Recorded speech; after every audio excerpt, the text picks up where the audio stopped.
Today we're going to talk about solving systems of equations. Systems of equations are interesting in the fact that they tell us how do lines intersect with each other. So we could be talking about how roads intersect with each other, how football players intersect with each other, with a player catching a football versus where the player runs a route at, etc. When we deal with systems of equations, we deal with two methods. The first method we're going to deal with today is the substitution method. This is a method where you're going to solve for a variable in one equation and plug that solution into the second equation to find your answer. So let's proceed with an example. The first example you see here is going to be the equation 2x plus 5y equals negative 5, and in red, x plus 3y equals 3. To solve this problem, we're going to take the red equation and subtract 3y from both sides, because we want to solve for x.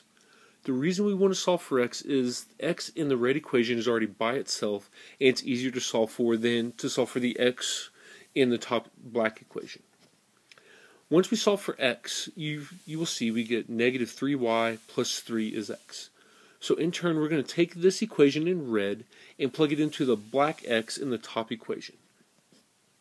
When we do this, we're going to get 2 times the quantity, negative 3y plus 3 plus 5y equals negative 5. From there, we will do the distributive property and continue to combine like terms as you see right here.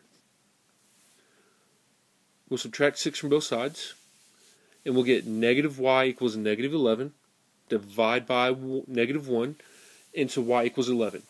Now, what I did right here is I put a square around the 11, y equals 11, to help me to remember that this is my equation, this is my answer, one of my answers, so I don't lose where it's at in the process. So what I'm going to do is I'm going to go back to my red equation where I solved for x, and I'm going to plug in the 11 in for the y. When I do this, you will see that I get negative 30 as my x value. So in this problem, you get negative 30, comma 11 as your intersecting point of the two lines. Now the advantage of substitution over graphing is you get a direct answer. You get an exact answer every time. When you graph systems of equations, sometimes it's hard to tell where the two lines intersect each other at because you don't necessarily get an exact point unless you zoom in really close on your system. The next method we're going to talk about is the elimination method. The elimination method, in my opinion, is the method that is easiest to use and the best one to use.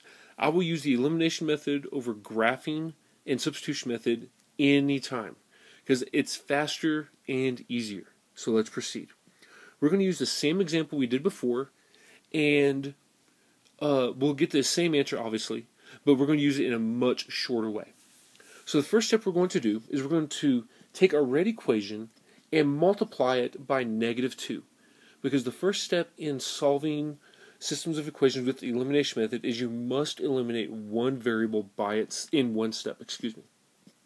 So in purple here, you'll notice I am multiplying the red equation by negative 2. And we're going to stay with the purple color here.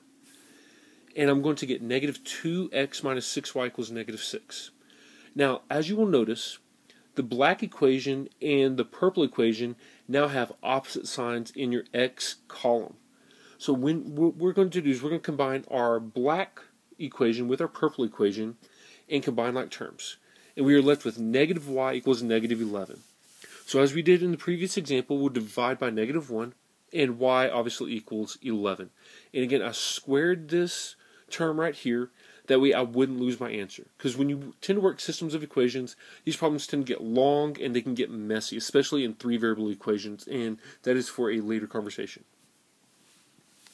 So what I did is with the elimination method, what is different from it than the substitution method is that you can choose the equation you want to solve for your variable.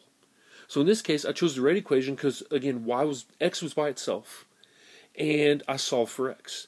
I could have taken the black equation and plugged x in for that equation and solved it just the same. So what we have to realize is that substitution method or the elimination method will get us the same answer every time, but it's up to you on how you solve the problem.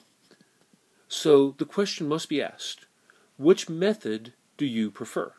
Do you prefer the substitution method, which might be a little longer, or do you prefer the substitution method? Or I'm sorry, do you prefer the elimination method? Again, it is up to you.